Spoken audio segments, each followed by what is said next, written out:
Oh my goodness, look at this. What's happened? Well, that was weird. Now we are live. I was completely orange when we first started. And I'm not an orange person. Oh, and I left the TV on. Hang on a second, I gotta go turn myself off. One moment, please. Oh, it's a Monday.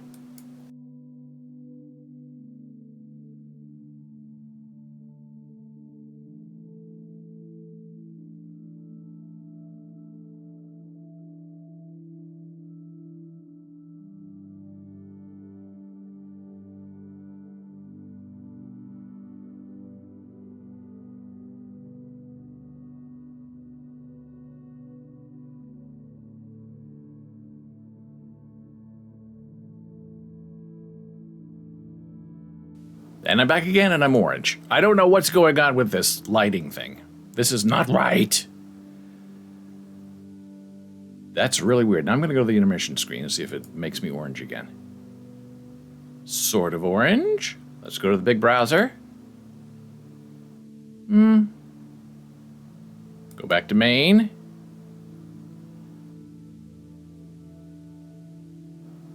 Two times orange. Something's up. I don't know what it means. I don't know what's going on. My lights back here are now orange. Maybe that's what's going on. I pick a new color every day. But that shouldn't have anything to do with this. This should be non-bright orange. Well, it's been quite a invigorating morning and quite an interesting weekend that I'm going to share with you. As you can see, I have a new haircut. And as the young kids say today, I'm looking very hepcat. Excellent job. If the lights weren't so bright, I would look like I have much more hair. The lights are unforgiving. As is the camera. The old saying, the camera adds 10 pounds. And the joke is, how many cameras are on you?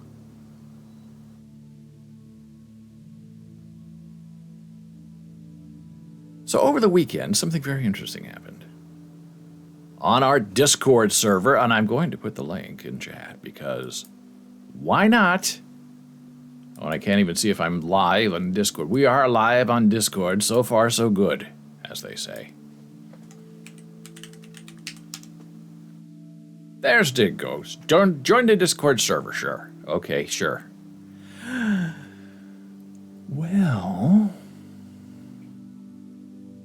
I don't really know how people survive on Discord if they are trying to create their own intimate and fun community. Because there's nothing fun or intimate about creating a Discord server. I have learned the hard way over the weekend. Now,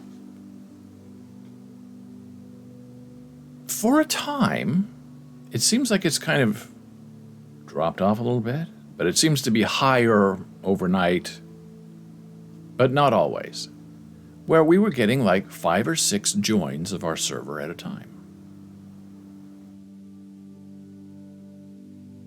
Which is odd because nobody knows that we really have a Discord server except about 5 people who have joined us here, which I'm very grateful for.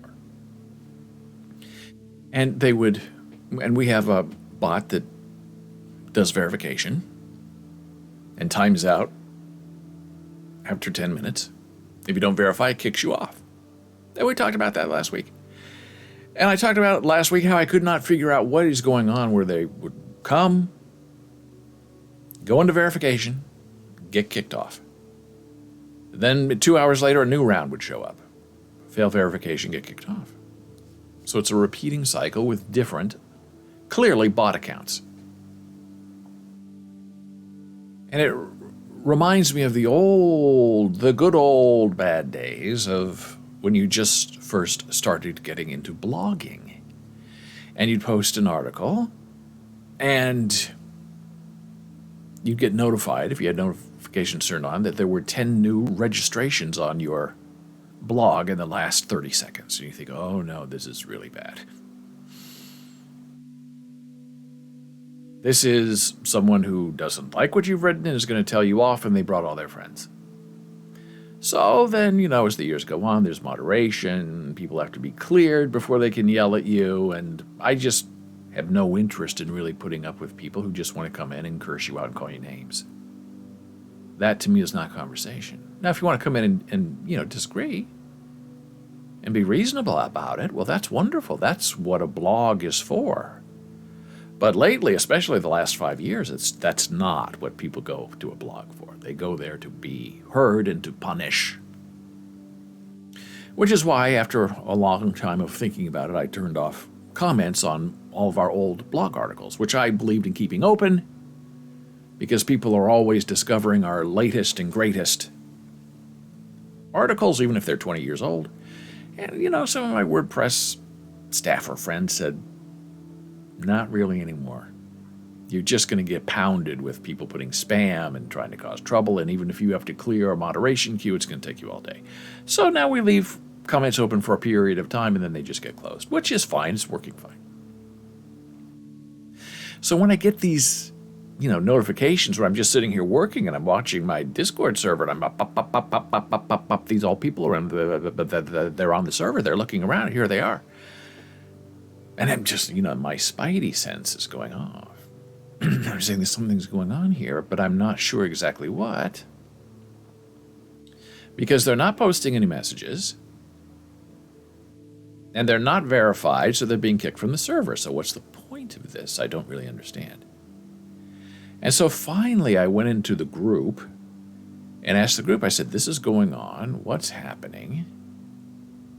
And why?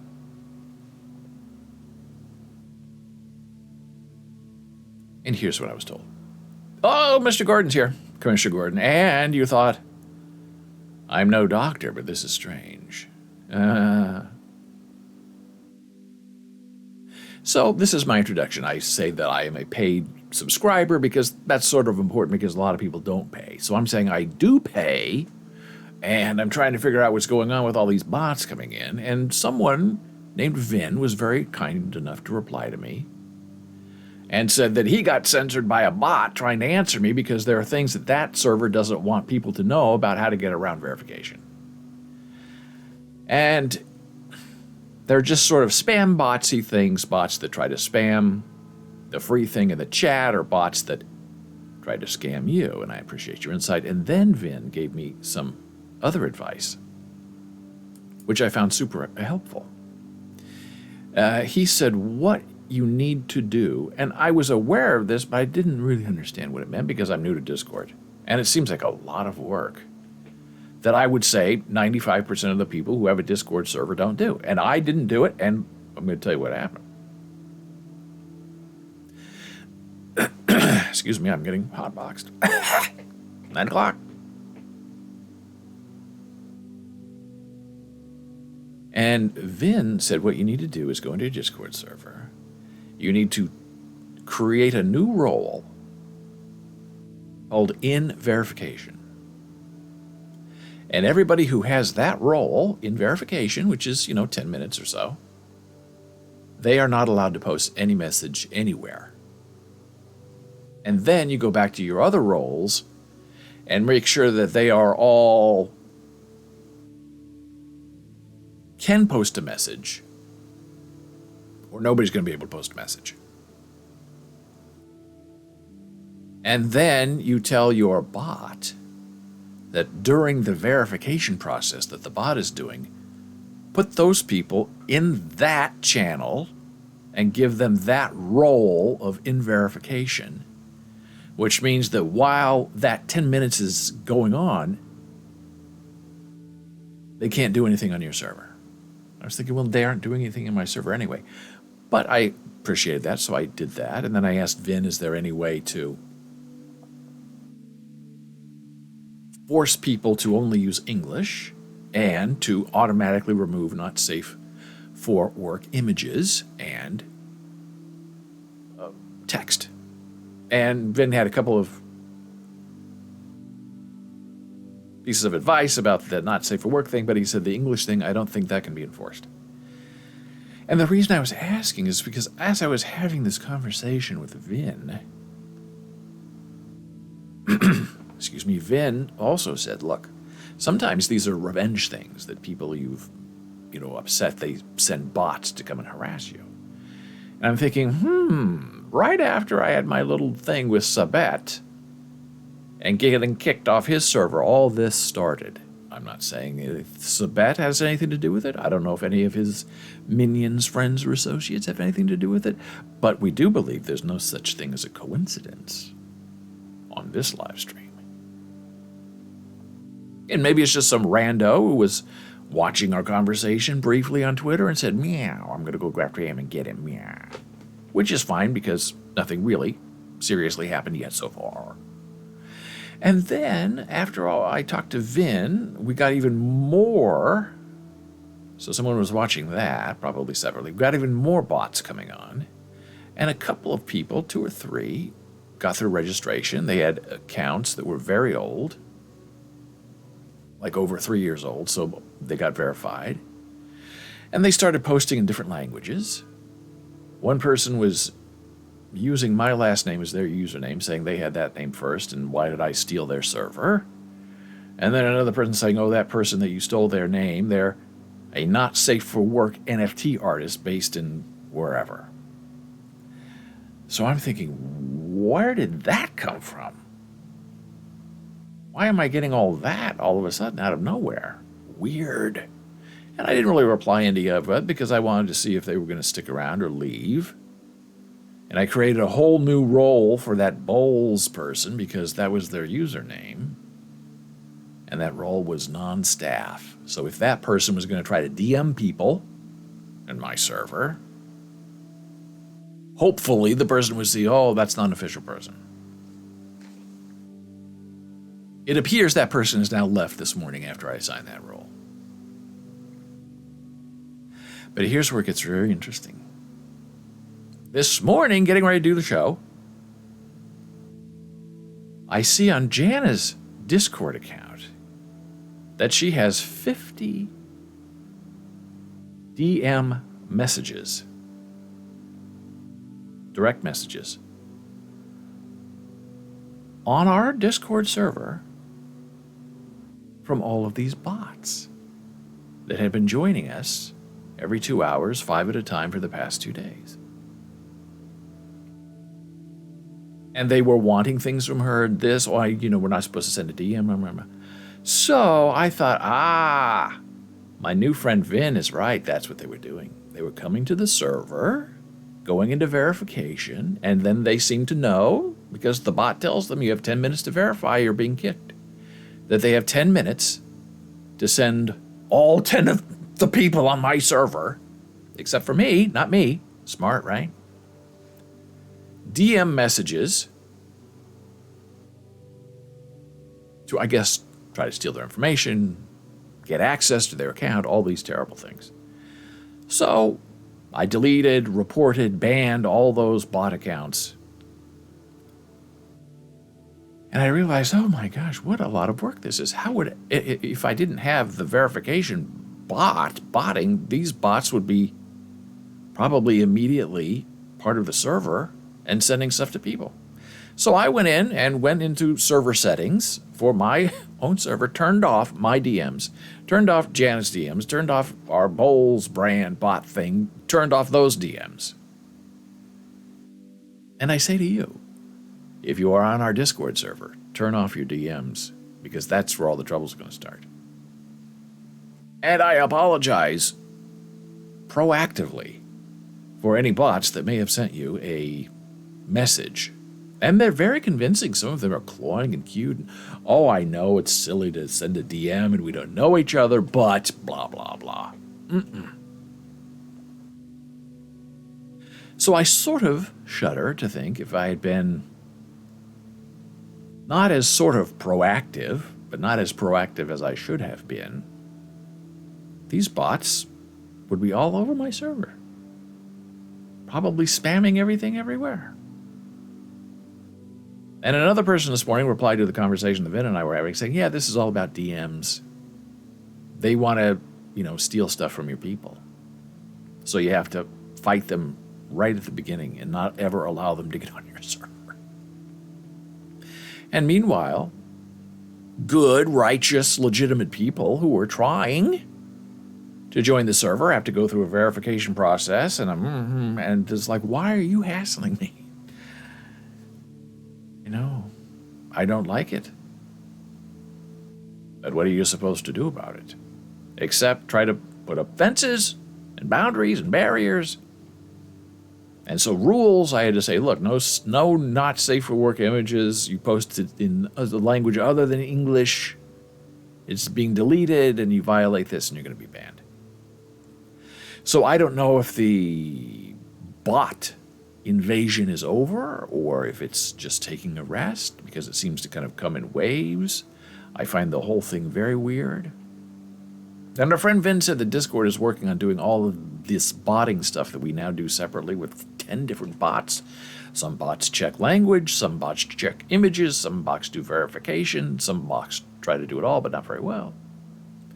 That Discord is supposed to start doing that on their own on the servers, sort of like Twitch does. Twitch does a pretty good job independently of locking down stuff you don't want. But sometimes you still have to have a little bit of help from another bot just to kind of manage the great influx of people coming in and, I guess, trying to do damage. So if you're on Discord, go check your DMs and then delete and report. Because that's what the world is now coming to. And it's very disappointing. And it's taken most of my morning to try to get this figured out. Plus, one of my lights didn't work, and it's not the lights that are making me orange, so I don't know what's happening. But it is Monday. And we have a lot of interesting, fun things to talk about. But I felt like I had to start with this, the bad bots, how to get rid of them. And there are good bots, as I said before. This is a bot war, the good bots versus the bad bots trying to get in. And the good bots can always win because there are more of them than the bad bots, because the bad bots are not really people. The bad bots are bots.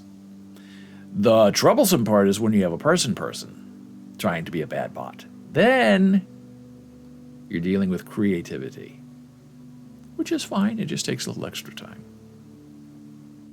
And now I'm coming up on a hard break, so I better pause this, take a small break, and come back and have some interesting conversation. Back in a moment.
And we are back from break. Not too much orange. So far, so good. I'm going to turn on my live captions because this is actually not as bad as it used to be. And maybe see, now it's back to object. On the break, it said Scriptly Bowls. And now it's back to saying object. Let me go back to my intermission screen. Does it say object? Yeah, it's back to object. Well, that's disappointing. I don't understand it. So, hide it. Goodbye. Oh, here's Mr. Gordon. Here's a fun little tidbit for you. I was in the office a few years ago on a Monday and went into the pantry break room.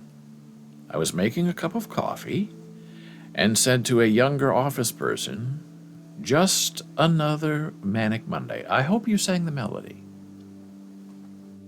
They said, "It sure is." I said, "I wish it were Sunday." They said, "Me too." I said, "That's my fun day." And they said, "Mine as well." I then said, "Did you know that Prince wrote that song?" They said, "What song? Who's Prince? What are you doing here?" That's terrific. I love that. And also on, what was it, Instagram or the TikTok, one of those, there was a big thing for a while where parents our age, people over 30, would listen to the sound of a 56K modem connecting, which sounds like a bunch of farts. And they would listen to it with their kids, and the parents would be smiling, and the kids are going, "What's that?" Showing the generational divide, which was sort of ridiculous. I mean, it's a wonderful thing, but the way it was presented, it was always just so ridiculous. The acting is terrible in those TikTok videos. I don't know how people watch it. And Instagram, I think it was more on Instagram because I don't really watch TikTok. And then over the weekend, I was reading something about people with cars and how it's all changed with smoking, where they used to have ashtrays and cigarette lighters in every car. And people love to smoke and drive at the same time. And some people were saying, "Oh, yeah, that's the same thing like cup holders. Cup holders are the new ashtray." And other people saying they're not the same thing at all. They're very different. And then another person said, "Hey, over the last week, we cleaned out the storage area at the school. And we found some ashtrays in the faculty room. And we brought them to one of the classrooms with the kids and asked them, 'Do you know what this is?' And the kids had no idea what an ashtray was, which is really terrific. I love that. So I guess that's your generational divide. Do you know the sound of a 56K modem? What is that? Can you sing Manic Monday? Huh? Do you know what an ashtray is used for? What? I remember when I was back in college, I was going out to eat with a very good friend of mine. He was much older than me. Heavy smoker, and he no longer smokes. And he had this little glass thing with him with a hole in the middle that he put on the table. And he was smoking a cigarette, and our food came, and he very carefully put his cigarette into that glass holder. And I was like, "What is that?" And he didn't want to talk about it because he was embarrassed that he was a smoker. And I said, "No, what is that, Scott?" And he said, "It's a butt sniffer." A butt snuffer, maybe. Maybe he was being funny. A butt snuffer. Although sniffer is funnier. And because I ask a lot of questions, I said, "What is that for? Why? He said, "Well, you take your cigarette, you put it in that thing, and it," what's the word? Turns off your cigarette? Stops your cigarette from burning. It sniffs your butt. Snuffs your butt. And I said, and why would you want to snuff your butt? And then he said, because there's still some left. I said, oh, so when you're done eating, you're planning on taking that out of the butt snuffer, lighting it up again and smoking. Yes, yeah. Why waste a cigarette? Okay. I guess that's better than trying to put it out. And as I said, the kids don't know today. You could smoke in the library. You could smoke in schools. You could smoke on the bus. You could smoke in the car. One person said they had a car that had 7 ashtrays and 2 windows that rolled down. All public places you could smoke as much as you wanted to. Not so much anymore. So we have a new friend of ours, Igba, who is on our Discord server a lot, likes to try to post links to his NFT artwork, which is not allowed. But that doesn't mean he's not allowed to upload his artwork. And so over the weekend he did. And I'm going to share that with you now because it leads to an interesting conversation about the world at large.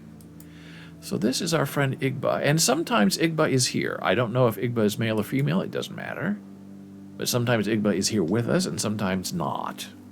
I believe right now not. But Igba is Russian and is not confident in English, so uses a text translator. So if Igba is here, sometimes we'll say something, sometimes we'll just post an emoticon, which is fine. And this is Igba's latest drawing. Probably going to become an NFT piece of artwork. Now we could investigate, are those male or female hands? We don't know, because it doesn't matter. Now this is very green. And most of the stuff I see from our friend Igba is bluish, pinkish.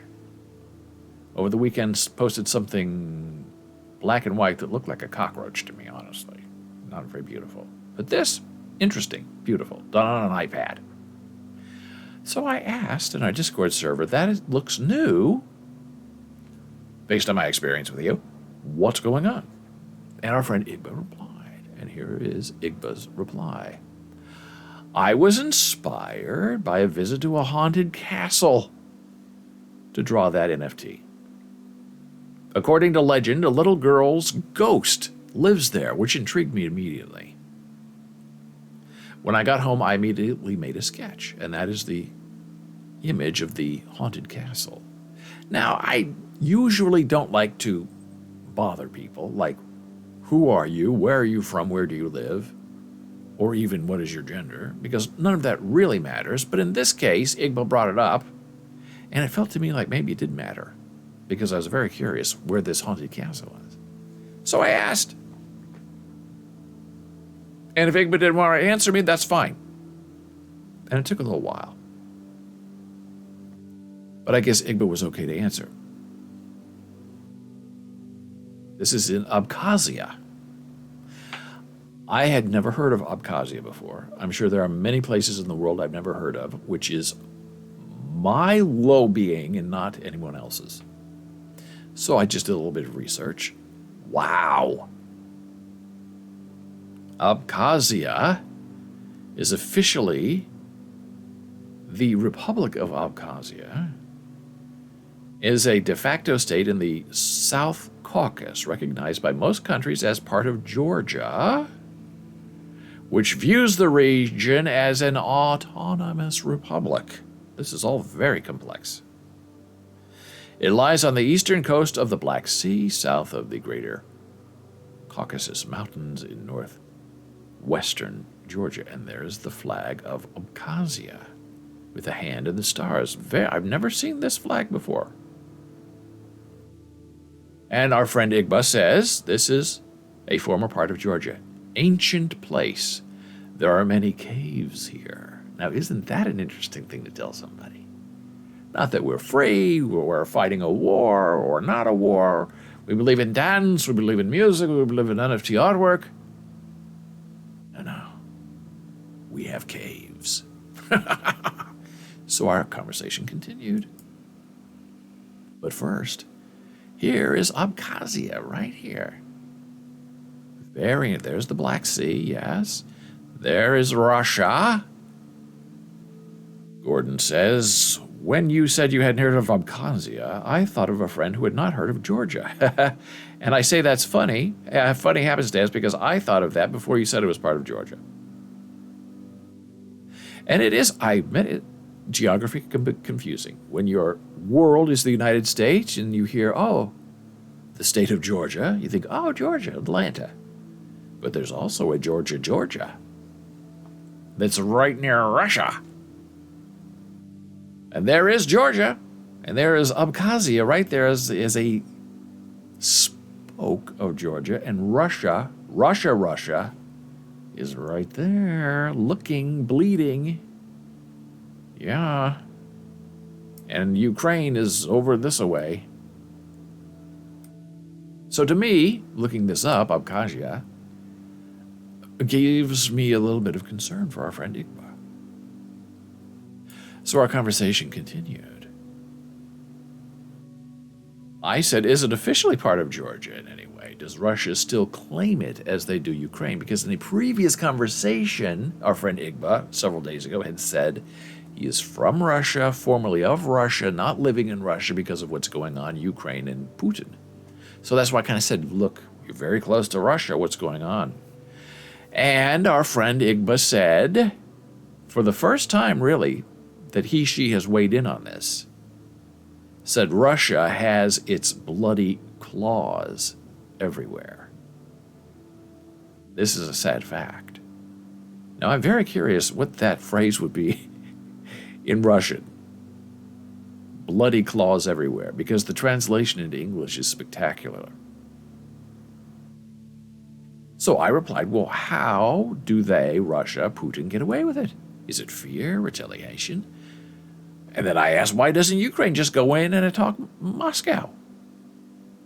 Why just take the hits at home in Ukraine instead of delivering them to Putin and his source? And our friend Igba took a long while to reply. About 10 minutes. Usually Igba replies immediately, but this is a very long and you can see complex reply. It's all very complicated. In fact, the inhabitants of these countries are intertwined in family ties, and I really appreciate taking the time to explain this to me. My grandmother was born in Ukraine, and the other one is from Russia, and so are many people from both countries. But the politicians made this war. It's beyond the realm of reason. It's like one brother killing another brother. Imagine a brother coming next door to his brother's apartment and robbing and killing him. That just doesn't happen. I don't understand how it happens. It's surreal, meaning because that's exactly what's going on with Moscow's invasion of Ukraine. I've heard the term divide and conquer, but I never imagined that politicians could do it so easily. And that's a warning not only for Russia, but right here, as we're going to discuss in our next segment. They brainwash Russian citizens, the politicians. There are videos on TV in Russia saying that fascists live in Ukraine. Independent media have been banned and arrested. All those who disagree had to leave everything and leave. Otherwise, our friend Igba, would have been arrested because I'm against the war. I hope they put Putin and all those soldiers who supported him in prison. Then I could go home. Now I wonder, is our friend going to be able to ever go home? I don't know. I'm sorry you're forced to live in exile, I said, as an observer from afar. None of it makes sense. I don't understand why they're not taking the war directly to Putin. I mean, the war, not economic sanctions. Of course, he'll threaten the end of the world, but he's already done that, so who cares? And Igba says he's lying. He's not launching nuclear weapons. He, Putin, is sitting in a bunker. He's afraid of disease. He's just a scared guy who's reinstated himself as the ruler of the world. When he came to power, he ordered the bombing of those houses in Russia so he could get ratings. I remember that. I'll send you clips if you like. Put on the subtitles so you'll understand even more who he is. After this man told the truth, he was killed. And that's the man in the video. He did send the video. It is a YouTube video, which I cannot play here, but it is on our Discord server. So if you go and you take a look at our conversation, you can watch the video that he mentions. After this man told the truth, he was killed, even though he went to England. He was killed there by Putin's agents. Now, are we in fear of our friend Igba and what's coming for him for making those statements? No. He says he's safe where he is. He feels free to comment as he wishes. And we do hope that one day he will be able to return home to where he feels like he belongs, even though he is now an outsider because he does not support the war. And that must be a terrible thing, to try to live a life, one place, and then be forced to go somewhere else. And I believe he's trying to support himself with his artwork, with his NFT artwork. So I appreciate the honesty and the insight, because it's something that we have struggled here to understand for weeks and months about what is going on there and what is Putin's plan, and we really don't understand it. Except to reunite Mother Russia. Now, speaking of authoritarianism, this Supreme Court case thing just keeps popping up. And it's so interesting to me that I keep hearing people saying we have to do something. And most of them are Democrats and liberals. What are we going to do? They've now taken control of the Supreme Court. And as I said last week, this is not a surprise. The GOP have been saying this for months and months. We are going to overturn Roe, and then, when the states try to become havens for abortion, we're going to make it a federal mandate. And Mitch McConnell said that over the weekend. Our goal is to outlaw abortion in America. And so as a thoughtful and intelligent person, you may ask yourself, what if the Democrats were aware of this for the last 50 years? Why didn't they do something? Why did they rely on an opinion of a Supreme Court that was going to protect people? That's not how you protect people, based on opinions. So here you go from Bloomberg. State divide, 16 states protect the right to abortion right now, but 22 would outlaw the procedure if Roe versus Wade is overturned. The blue states, right there, left coast, east coast, maybe a little bit in the middle with Illinois. The orange already has an abortion ban and restrictions on the books. The South and the Southwest. It's really very alarming. Now, some say Colorado might go blue. Nebraska will absolutely 100% go all red and orange, whatever color we're using. And we're going to be into a fight. Now, will Florida dare to go that far? Ron DeSantis is thirsty. Now, if Disney plays this right and puts all their money on his opponent, and if Disney, with they have 50,000 employees, on Election Day says, look, you know what happened. You have the day off. Disney World is closed on Election Day, and we're paying you. Go vote. Go vote your pocketbook.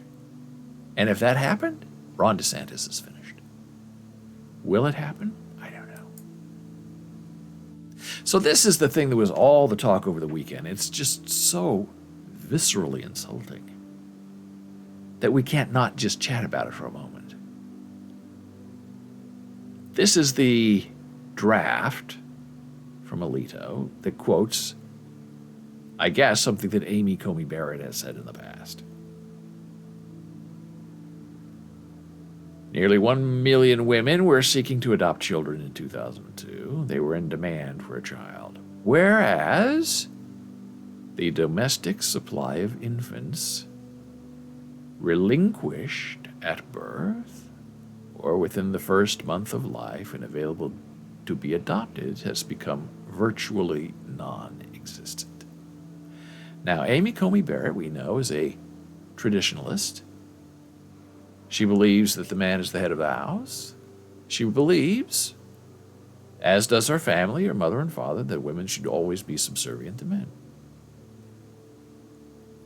And there are men and women in America who believe that, which is fine. But when asked about it, just be honest about it. So this domestic supply of infants is really startling to people, as it should be, because it makes infants property, something to be counted. And as I told you last week, this whole ban on abortion is not about minorities. This ban on abortion is directed at, like it or not, young white women to force them into carrying out a pregnancy. And Amy Coney Barrett and others say, look,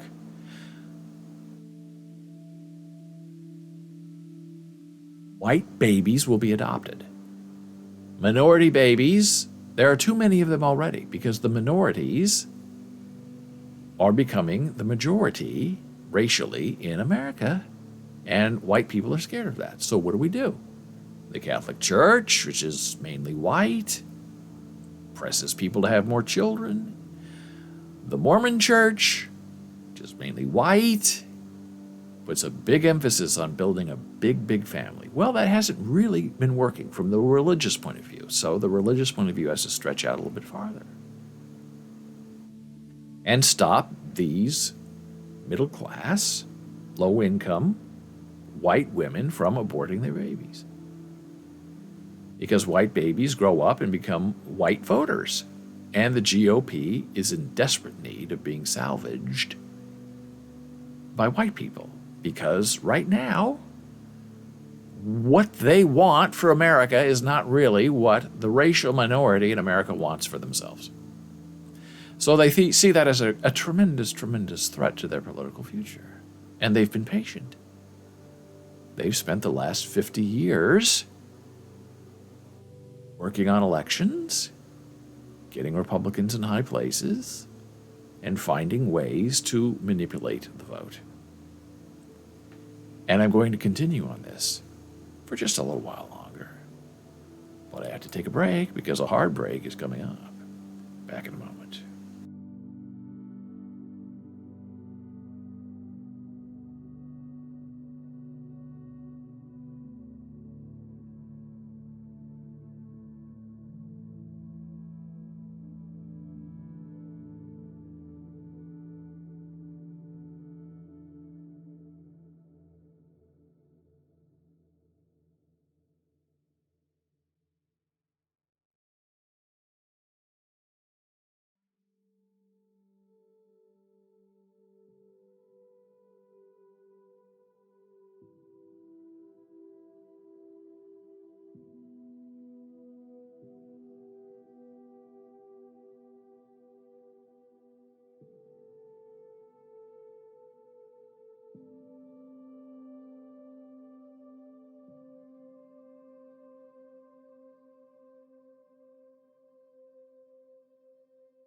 And we're back live from our break, our heartbreak, as the open caption said unscriptedly.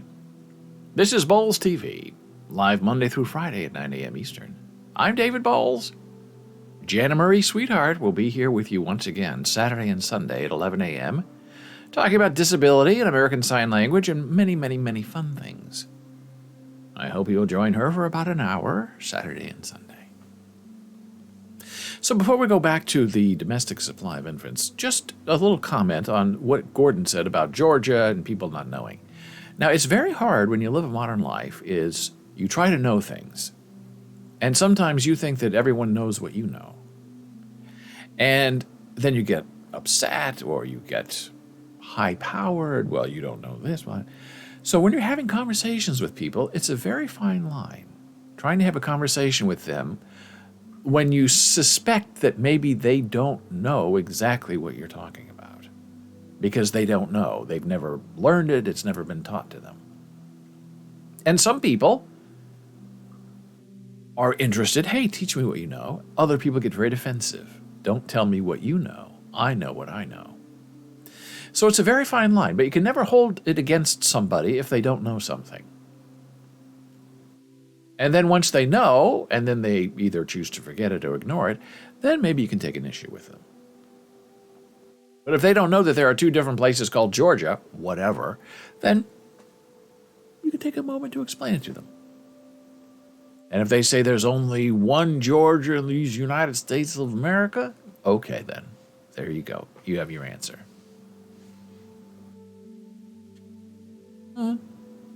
Gordon is saying something relevant, but it's only a link, which scares me. But it's from Commissioner Gordon. So we'll be very brave and take a look. What does it say? XKCD. A webcomic of romance, sarcasm, math, and language. I have never heard of XKCD before. Do not hold it against me. I try not to make fun of people for admitting they don't know things. Because for each thing everyone knows, by the time they're adults, every day there are, on average, 10,000 people in the U.S. hearing about it for the first time. Fraction who have heard at birth, 0. Fraction who have heard it by 30, 100%. U.S. birth rate, 4 million a year. Number hearing about it for the first time, 10,000 a day. If I make fun of people, I train them not to tell me when they have those moments, and I miss out on the fun. Diet Coke and Mentos thing? What's that? Oh, come on, man. We're going to the grocery store. Why? You're one of today's lucky 10,000. Well stated, Gordon. Absolutely on point and on topic. And especially when people come from different cultural backgrounds. They have different cultural expectations. There are some people who say, marry who you are where you're from. Don't go outside of your circle. As my good friend and mentor Howard Stein said, the business and purpose of most people in their lives is to never expand the circle of influence that they have for fear of meeting smarter and brighter people. Now that's very interesting.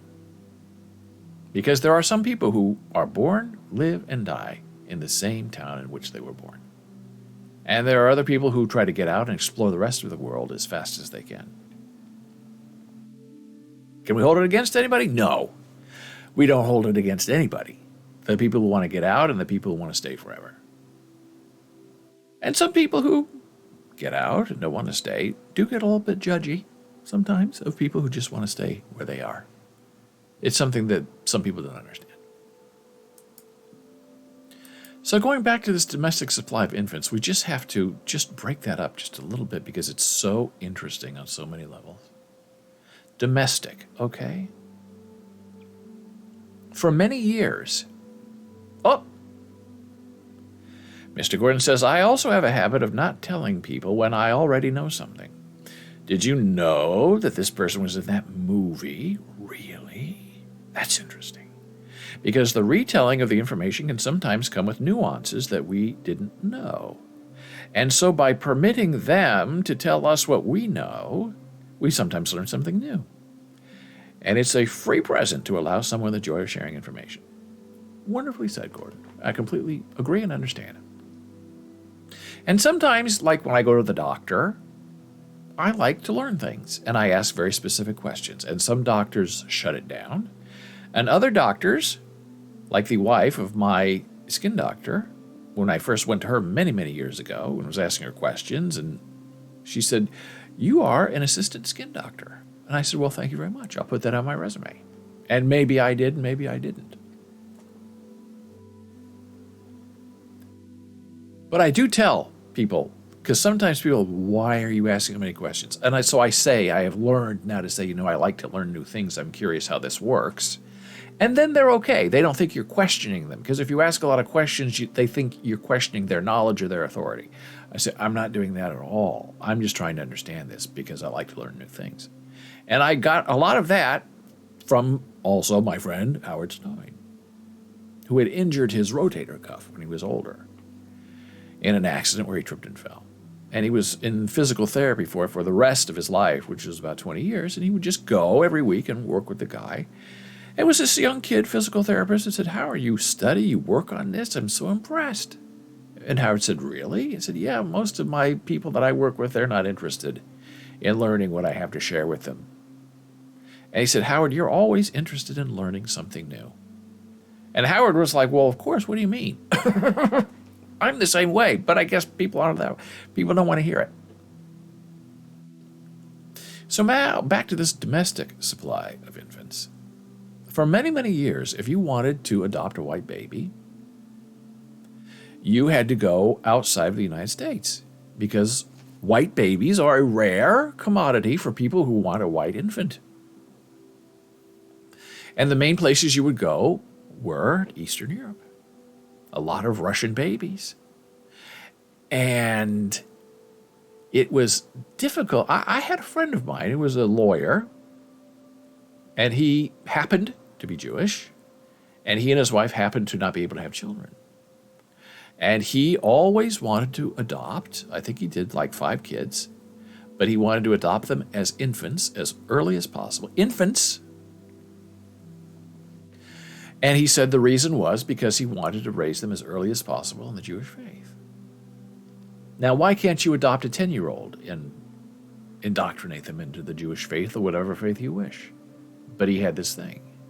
White infants. So if you don't want an Eastern European white child and there are no domestic supply of infants available and you want to raise a child to perhaps be like you or believe like you, what do? I have another friend. Lives in Texas. And he is a friend who believes in education. Almost overtly so. He has a JD degree, a master's degree, a PhD, and several other masters that he collected over the years. He was in school for about 25 years. Gordon says by 10, they've already made up their mind about whether they want to believe and not believe. That's very true. I can understand it could be a danger. And so my friend has all these degrees, very smart, was in school as a student for about 20 years, very conservative, and now has a full-time tenured position at a major university in the state of Texas. And he and his wife do not have children of their own, so he seeks to adopt. But he does not look for Eastern European children. He instead goes to China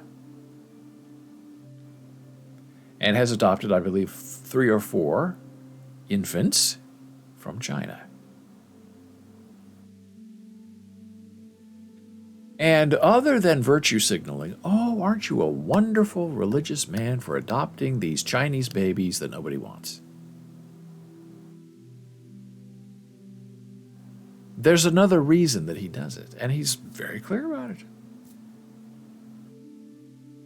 He sees that by adopting these foreign children from China and bringing them to the United States and indoctrinating them into the ways of Texas and the GOP and white culture, that he is, in his way, fighting back against the Chinese system of education, of socialism, of authoritarianism, that he's taking away children who would normally be part of that society and supporting that kind of thinking and replacing it with Western, white, Southern Texas values. So those children are Chinese looking, but inside he thinks he transforms them into hidden Americans. Almost like double agents, I guess. It's kind of the phrase he was trying to think of but didn't want to say out loud. Where these kids look a certain way, but they behave a different way. And that's how he undermines communism as a good American. I don't understand it. I think it's a little weird. And I am concerned for the kids that he's adopting. So the domestic supply, right? It's a commodity, a supply. Adoptions are not cheap. There's money involved. And there are rich people who go find young women in the Midwest who are white and who happen to be pregnant. And they buy their babies off of them by saying, we'll pay for all of your child care, move to New York, Los Angeles, Colorado, live in our house, we'll take care of you, we'll pay all of your expenses when that baby's born, give it to us, and then go away.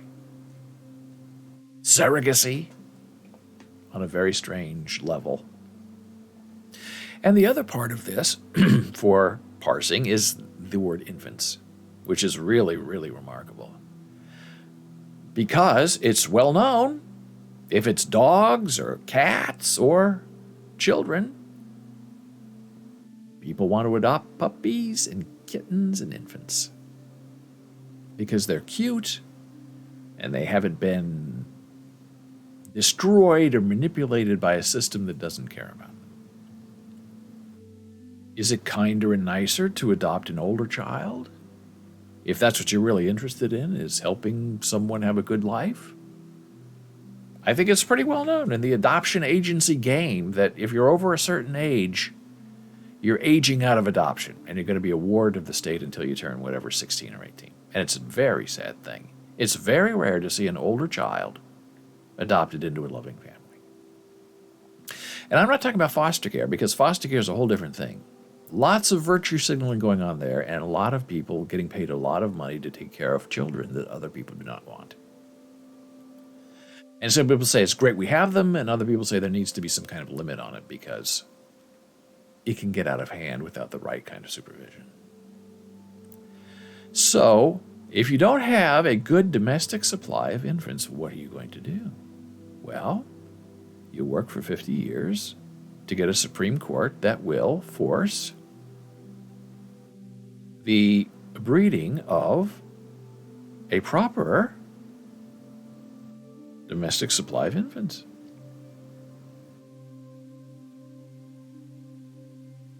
And you begin that process by overturning Roe, and then outlawing completely abortion, and then you have to find a way, if you believe in that, of stopping these women from not conceiving or from aborting a conception. And that is what people are talking about with Griswold.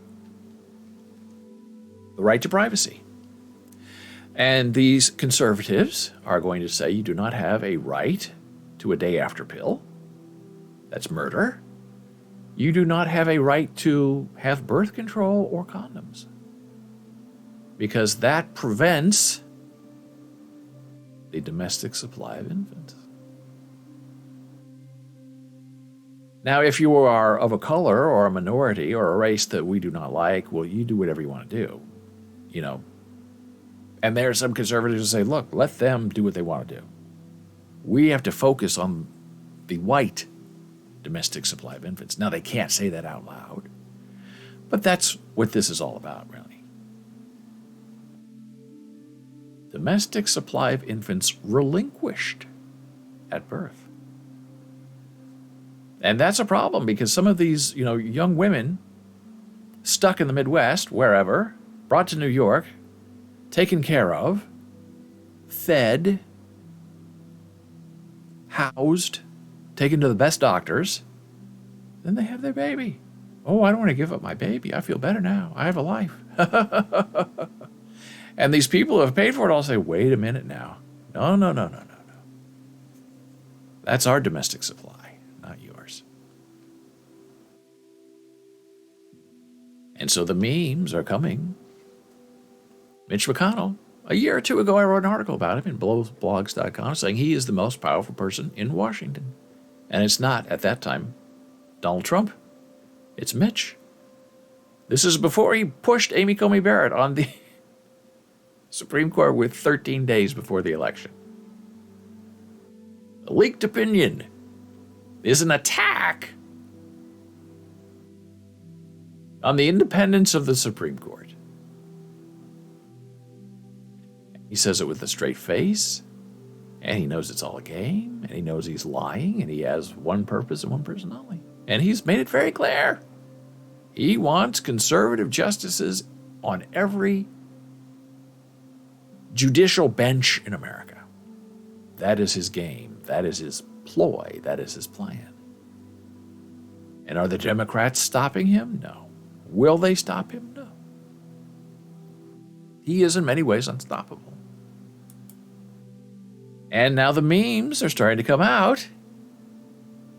Justice Coney Barrett wishes all the moms happy domestic infant supply day.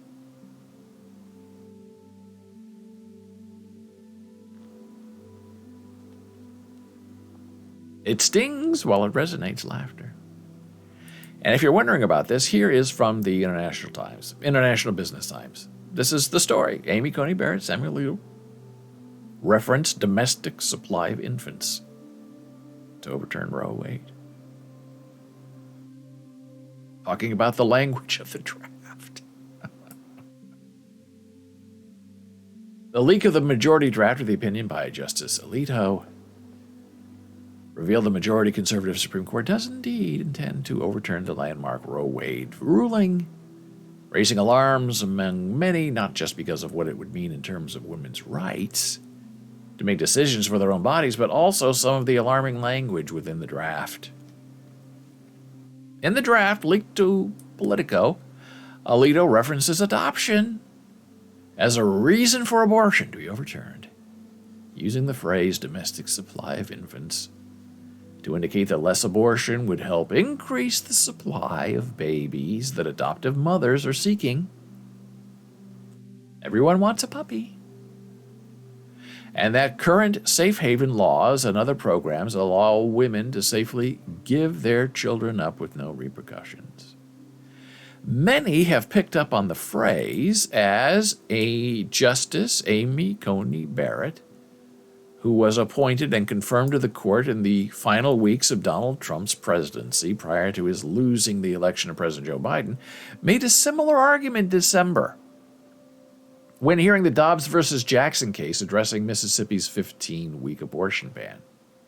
During that time, Barrett, who is an adoptive mother, argued that adoption still protects women from forced motherhood, and the choice, more focused, would be between, say, the ability to get an abortion at 23 weeks, or the states requiring the women to go 15, 16 weeks more, and then terminate parental rights at the conclusion.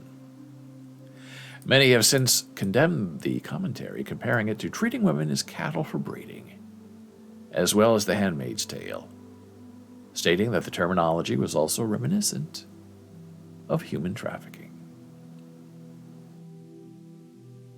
And some people are outraged by this, and other people are comforted by her. And that is the current state of America. You have a very wide and severe divide between those who believe this and those who believe that, and they're never going to meet in the middle. And now what do? How do you govern that way? And it's hard to argue with Mitch McConnell who says, look, we win elections. If our point of view wasn't popular, we wouldn't have the majority of the states being run by Republicans. Nobody would vote for us. Now we're playing games with redistricting and slamming the vote. But that is how the GOP operates, very smoothly and very in the open. They put a black justice like Clarence Thomas on the Supreme Court, and he's there, clearly, to destroy voting rights. Voting rights that allowed him to become eligible to go on the court. And they get a white woman, a conservative white woman like Amy Coney Barrett. They bring her on to be the final nail in the coffin of abortion rights for women. And the conservative thinking is, well, nobody's going to say anything to us that a black man is going to vote against voting rights and a white woman's going to vote against the rights of white women. We're above reproach. There's no suspicion. Who, us? No, we didn't do anything. Not us. Don't look this way. I'm black. I'm a white woman. Wow, why would I do that to white women? Why would I do that to black people? I wouldn't. Nobody would do that. And that's their open game. And does anybody care? Does anybody call them on it? Not so far. All the Democrats, liberals, we're so surprised this happened. And now they're saying, well, there's nothing we can do to fix it by the time of the midterm elections in November. This is going to be a long time exercise. And it's going to be a long time. What, 50 years?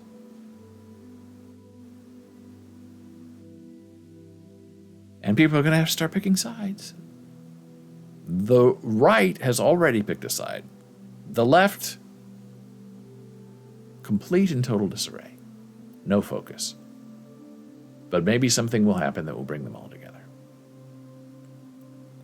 And now it's time for a very brief blood pressure break. We will return in a moment.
And we are back from break. I'm David Bowles. This is Bowles.tv.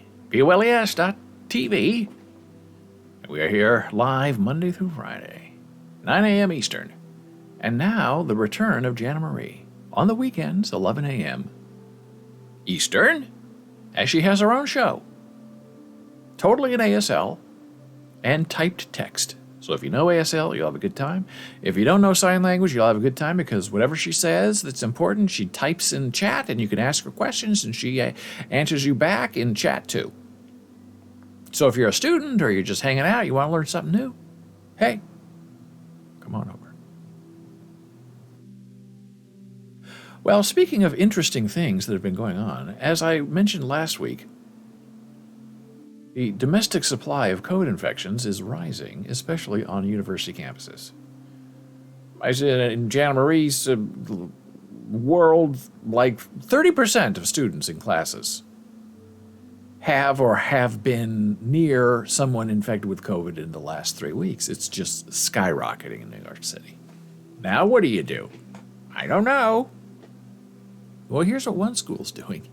This was posted publicly in an online group. NYU student. This is from the university saying roommates of students in isolation or quarantine. Now, if you are COVID positive, you are supposed to be moved to the Palladium, which is a housing dorm for NYU. And then you stay there, isolated in quarantine, until you are deemed fit to leave. And there are some people who have been in that Palladium quarantine for 5 days and who are not testing positive, who want to leave, and NYU will not let them out. They're saying you have to stay another 5 days. So they have to stay 10 days instead of 5 days. And some students are very upset. And then you get this email from NYU saying, we understand.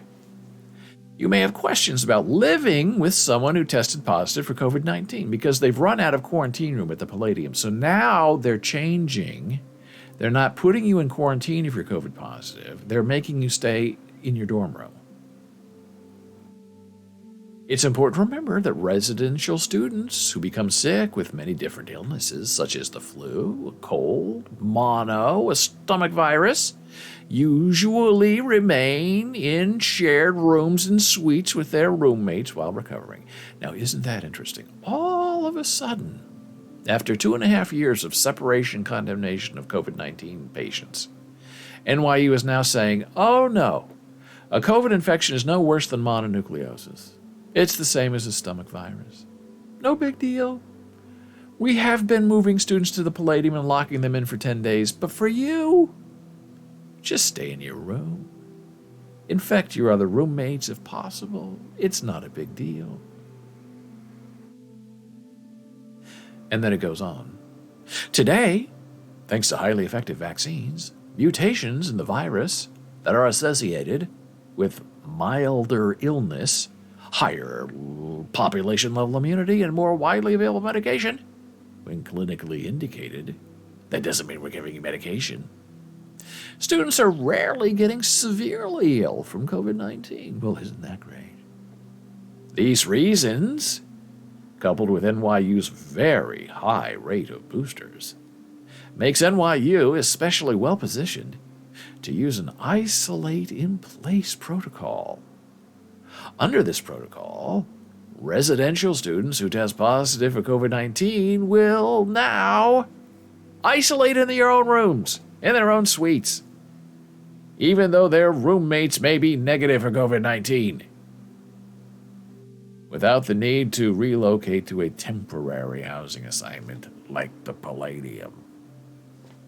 Now, do you find that disingenuous? I find it shocking to me. And this is not private. This was sent to all the students because the students are complaining, saying, look, my roommate is COVID-19 positive. I don't want to get sick. We're in this room. We sleep in this room together. What do you want me to do about it? Well,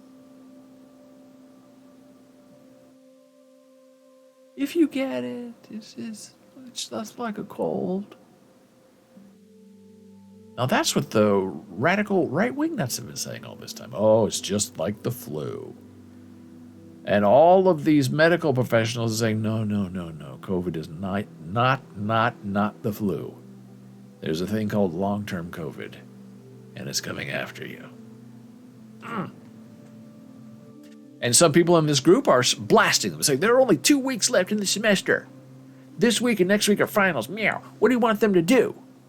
There's no room at the Palladium. It's overflowing with sick COVID people. And other people saying, well, what they used to do, paying $50,000 a semester in tuition, what they used to do is, if the Palladium was full, they put you in a private hotel room. If you had COVID and made you stay there, isolated, they brought you food, and that's what they used to do. Why would they do that now? It's 2 weeks left of the semester. It's just shocking to me. Students turning on students. And there are still students who say we should not have to wear our masks in the classroom, but they still do. But there are students who say, I don't want to. It's an exhausting mess. And now, since we've been talking about COVID and the domestic supply of infants and bad bot behavior, here's some good news. This is our friend Dill. Dill just graduated from the Rochester Institute of Technology, NTID, National Institute for the Deaf. This is one of Jana's friends, and our friend. And he is standing on the back of a tiger because he just graduated this weekend. And this is his celebration of that milestone achievement. And I'm telling you, if you're a deaf student or a student with a disability, finishing a 4-year college program is a tremendous accomplishment because there are so many factors that are going against you. Communication. Sometimes interpreters show up, sometimes they don't show up for class. Some of your teachers are very nice to you, and some teachers don't want to be bothered with whatever you have. So to make it from the start to the end, and to have the diploma in hand, is a tremendous reason on a bright sunny day to get on the back of a tiger and celebrate. And Dill is doing that. And we congratulate him very deeply for that accomplishment.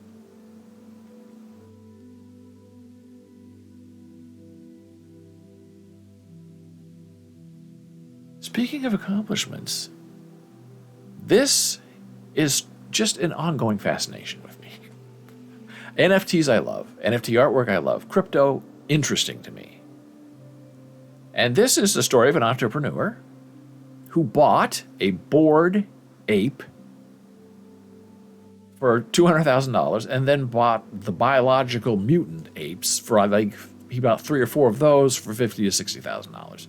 And then, because he has the IP rights to those NFTs, he is able and welcome to use them as he wishes. He can make a television show with his apes. He can write a musical, write a book. He can sell merchandise. He does whatever he wants to do. And this guy said, hey, I'm going to open up a restaurant, a Bored Ape restaurant. So this was reviewed over the weekend. I ate at Bored and Hungry, the wildly hyped Bored Ape Yacht Club themed fast food concept in California. Yay. And I'm not convinced NFTs are the future of restaurants, which is clickbait, not very nice to say, because Brittany had a wonderful time. And she said the food was delicious. So here is the mutant Bored Ape. And it's filled with lots of pictures from Business Insider. Bored Ape NFTs you've been seeing all over Twitter and Instagram have finally entered the physical world in the form of a fast food joint located in Southern California. And I admit, this looks fun. And there's I guess it's a smash burger. It's 2 patties, a little drink, and seasoned French fries. And that's all that's on the menu so far. And you can either have a vegan patty or you can have a regular patty. And the vegan patty, of course, is $4 more than the regular patty. You want an Impossible Burger? Here in Jersey City, $11. You want to be Angus beef? $8.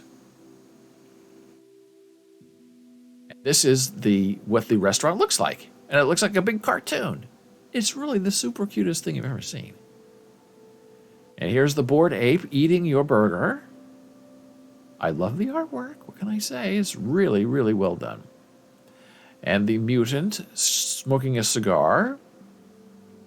The mutant eating fries and eating a hamburger.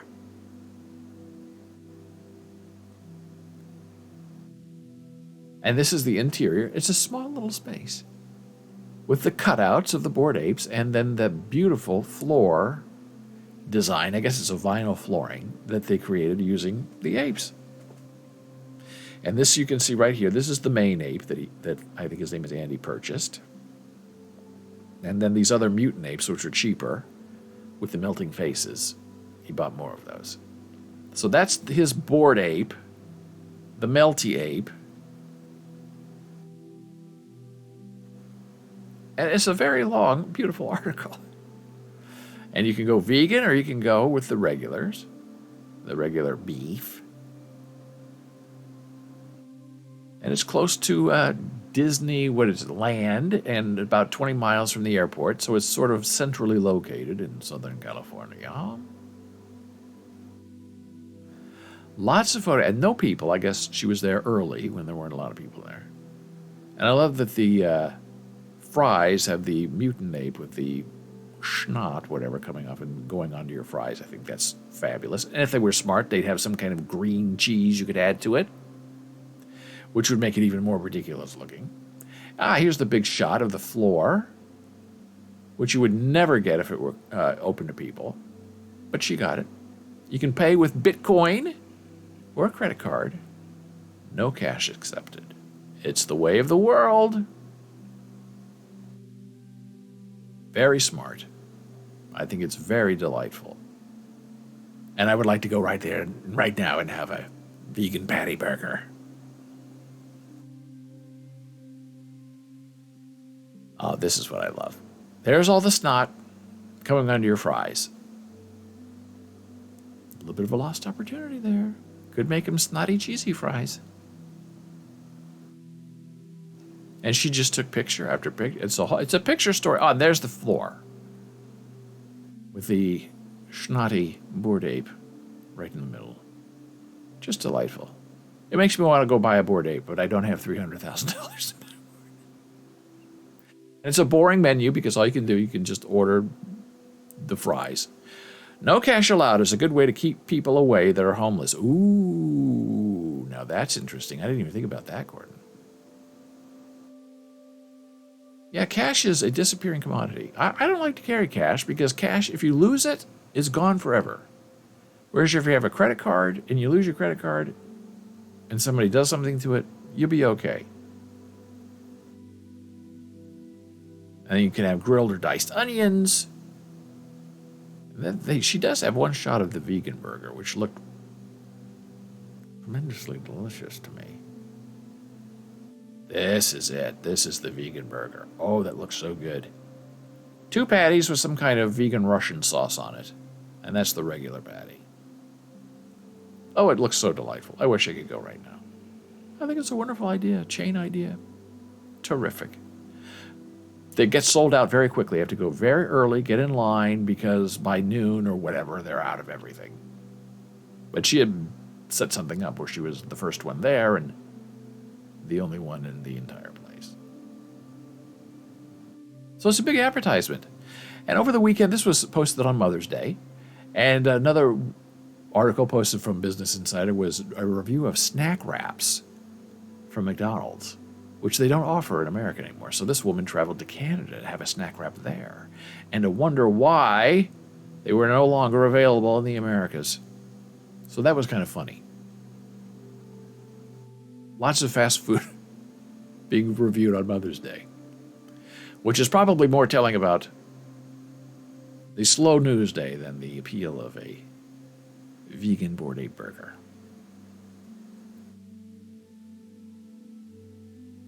Well, this was an interesting show today. And as Mr. Rogers would say, we've come to the end of our time together. If you have any questions or comments, hey, you can email me, david@bowles.tv. You can find me on Twitter and superfollow @DavidBowles, Facebook, BOLES, Instagram, BowlesBooks.